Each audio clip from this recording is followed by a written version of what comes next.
नगर निगम चुनाव की सरगर्मी तेज हो गई है। अब महज 2 दिन शेष बच गए हैं।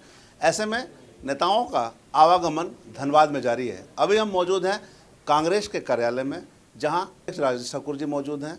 क्या कुछ रणनीति है इनका चुनाव को लेकर, प्रत्याशी को लेकर किस प्रकार का प्लान है, सीधे उनसे जुड़ते हैं।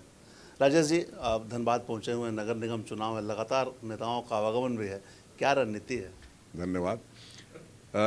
चुनाव है नगर निगम का, यहाँ के लोगों के द्वारा सरकार तय की जानी है।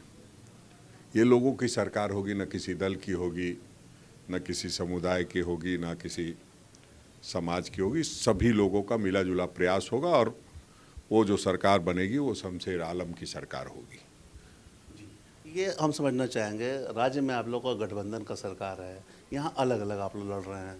नहीं, देखिए, आप उस पर, चूँकि ये सवाल भारतीय जनता पार्टी के लोग बताते हैं, बचाते हैं अपने आप को, उनका क्या हाल है उस पर ज़्यादा तवज्जो देने की ज़रूरत है। हम लोग तो अलग अलग दल हैं, उनके दल से 4-4 लोग लड़ रहे हैं, डेली धमकाते हैं कि आज बाहर कर देंगे, कल बाहर कर देंगे। किसी को किया हो तो बताइए। कर नहीं सकते हैं, कोई कार्रवाई नहीं कर सकते हैं, क्योंकि उस पार्टी का जो हाल है उसमें बेचारे अपने पार्टी को बचाएं कि किसको बाहर करे, किसको अंदर करे। तो इसलिए हमारा एकमात्र प्रत्याशी शमशेर आलम है। फिर झामुमो ने भी अपना उतारा है, झामुमो ने नहीं, झामुमो समर्थित उम्मीदवार है। तो कई बार कई लोग अपनी तरफ से जाते हैं और कहते हैं कि हमारा समर्थन दीजिए, तो अपनी अपनी तरफ से लोग तो थोड़ा सा वहापो हो जाती होगी, क्योंकि आप अपने प्रत्याशी को लेकर बात कर रहे हैं, जहाँ वो अपने कुछ लोग राजद से भी समर्थन मिल रहा है, भाजपा के लोग भी अलग अलग खड़े हैं, आजसू से भी समर्थन मिल रहा है, तो स्थिति तो थोड़ा। देखिए, बिल्कुल सरकार बनाने की कोई बात नहीं है। यहाँ नगर निगम की सरकार बननी है और लोगों की सरकार बननी है, दलगत चुनाव नहीं है। और हम समझते हैं सभी दल के कार्यकर्ताओं को एक मौका होता है जब नगर निगम में वो चुनाव में जाना चाहते हैं, और उस निमित्त हम लोगों ने ये तय किया कि आप भी अपने कार्यकर्ताओं को मौका दीजिए, हम भी अपने कार्यकर्ताओं को मौका देते हैं। क्योंकि कार्यकर्ताओं में कई बार बड़ी निराशा होती है कि हम सालों भर काम करते हैं, हमें कोई चुनाव लड़ने का मौका नहीं मिलता। तो वो एक मौका देना था और सभी लोग अपने अपने तरीके से अपनी अपनी ताकत से लड़ रहे हैं। क्योंकि देखिए, ये दलीय चुनाव नहीं है, दलगत आधार पर मतलब चुनाव नहीं हो रहे हैं, लेकिन ऐसे में शक्तियाँ बढ़ जाने से कुछ असर पड़ने का लगता है कि होगा। नहीं, देखिए, शक्ति तो जहाँ बटी है उन पर असर होगा, यहाँ कोई शक्ति नहीं बटी है। आप देख रहे हैं किस तरह से एक नेता दूसरे नेता को धमका रहे हैं, बोल रहे हैं बर्बाद कर देंगे, देख लेंगे, ये नहीं होने देंगे, वो कर देंगे। अपने ही दल के लोगों को जहाँ धमकाने की परंपरा है और धमकाया जा रहा हो, तो उसमें बहुत कुछ कहने की आवश्यकता नहीं, पहले वो लोग लड़ ले। आपका संकेत किसके तरफ है, कौन धमकी दे रहा है किसे? नहीं, तो आप देख रहे हैं, आप लोग तो मीडिया के साथी हैं, कोई पत्र से लिख के धमकी दे रहा है, कोई माइक से धमकी दे रहा है और अपने ही साथियों को दे रहा है। तो नौबत ऐसी आन पड़ी है, तो हम लोग किसी पे टीका टिप्पणी नहीं करना चाहते हैं। कोई दल छोड़ के चला गया, कोई दल में रह करके आपकी बात नहीं सुन रहा है, तो हम समझते हैं हमारे प्रत्याशी की मजबूती इसी बात पर निर्भर करती है कि वो लोग कमज़ोर तरीके से चुनाव लड़ रहे हैं। अच्छा, आप भी चूंकि पक्ष में आए हुए हैं, चुनाव प्रचार की बातें करें, तो क्या कुछ चुनौतियां लग रहा है आपको वर्तमान में? देखिए, वर्तमान में चुनौती है, हमारी लड़ाई किसी से नहीं है। हमारी लड़ाई जन मुद्दों से है, जो यहाँ की समस्या है, जो धनबाद नगर निगम की समस्या है, उससे लड़ाई है। लेकिन आप देखेंगे किसी भी प्रत्याशी से पूछेंगे, बोलेगा शमशेर आलम से लड़ाई है।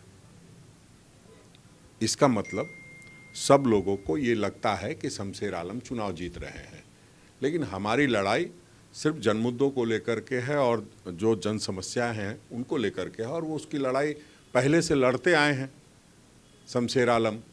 अब फिर से एक बार लड़ाई में हैं, और फिर जब आप जानते हैं 27 तारीख को शहर की सरकार बनेगी, शमशेर आलम की सरकार बनेगी, तो उसमें वो जो वादा कर रहे हैं उसको पूरा करने का काम। क्या लग रहा है, तमाम तरह के लोग उतरे हुए हैं, धन बल बाहुबल का भी प्रयोग हो रहा है, ऐसे में जनबल हावी होगा?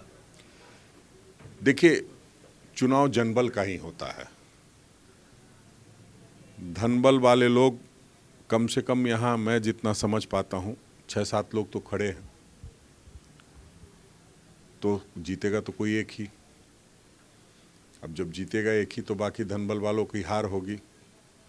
धनबल वालों का आप लोगों को ज़्यादा आइडिया होगा, आप लोग धनबाद में रहते हैं, किसने क्या काम किया है, किसने कौन सा कर्म किया है, किसके पास कहाँ से पैसा आया है, वो सारी बातें अपनी जगह पर है। वो लोग अपने तरीके से चुनाव लड़ रहे हैं, लेकिन हम समझते हैं जनता की पसंद शमशेर आलम है, जो लोगों से मिलने से, व्यवहार से, देखने से लगता है और जो बातचीत से लगता है कि एक जो चुनाव सही तरीके से लड़ने का जो काम हम लोग कर रहे हैं उसका भी फ़ायदा मिलेगा। क्या लग रहा है, मतलब क्यों शमशेर आलम को जनता पसंद करेगी? आप अब कैसे इसका आकलन कर रहे हैं?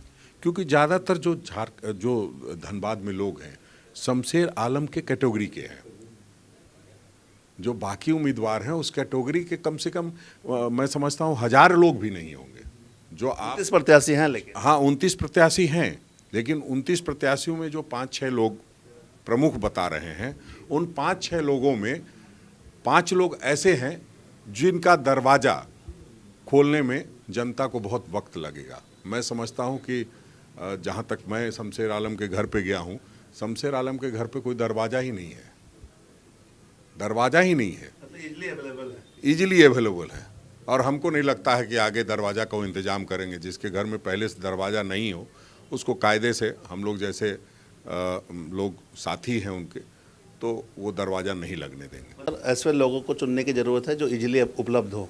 बिल्कुल, और क्या है, दरवाज़ा बंद नहीं होगा, क्योंकि ये कोई समस्या ऐसी समस्या नहीं है कि जिसको सुलझाने के लिए देश के प्रधानमंत्री को आना है। हाँ, लोग प्रधानमंत्री के नाम पे भी मांग रहे हैं वोट, बोल रहे हैं एक है तो सेफ है, ये भी नारा दे रहे हैं। चास में मैंने देखा कि एक है तो सेफ है।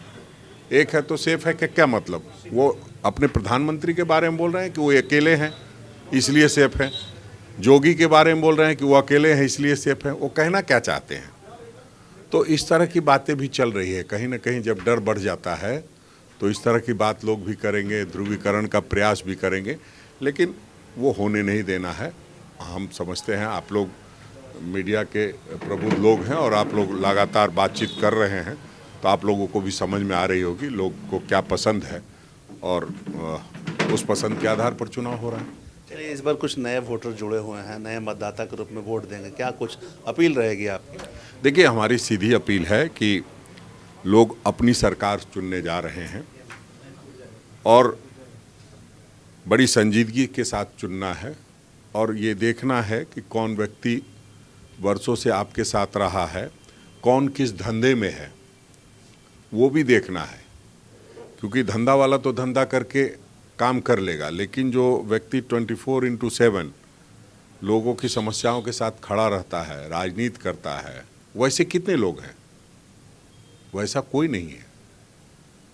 अगर आप देखेंगे जितने भी प्रत्याशी हैं फॉर द टाइम बिंग आए होंगे, लेकिन अगर गरीब गुरबा कोई साधारण आदमी है तो उसकी लड़ाई शमशेर आलम लड़ता है। और इसलिए मेरा लोगों से अपील होगा कि शमशेर आलम को वोट दे करके विजयी बनाने का काम करेंगे। चलिए, तो ये पूर्व प्रदेश अध्यक्ष राजेश ठाकुर जी थे, जो अपने प्रत्याशी, अपने समर्थित प्रत्याशी जो कांग्रेस के हैं, उनकी जीत के प्रति पूरी तरह आश्वस्त है। और उन्होंने कहा कि वैसे लोगों को मतदान देने की ज़रूरत है, वोट देने की ज़रूरत है जो आपके लिए आसानी से उपलब्ध हो सकें। बहरहाल देखना होगा जनता का मूड क्या है, जनता किसे वोट देकर सत्ता पर काबिज करती है और किसे सत्ता से बेदखल। चुनाव के नतीजे आने के बाद ही इस पर फैसला हो सकेगा। चुनाव से जुड़ी तमाम तरह की खबरों से लगातार हम आपको अपडेट करवाते रहेंगे। कैमरामैन संजय के साथ धीरेंद्र, मिरर मीडिया, धनबाद।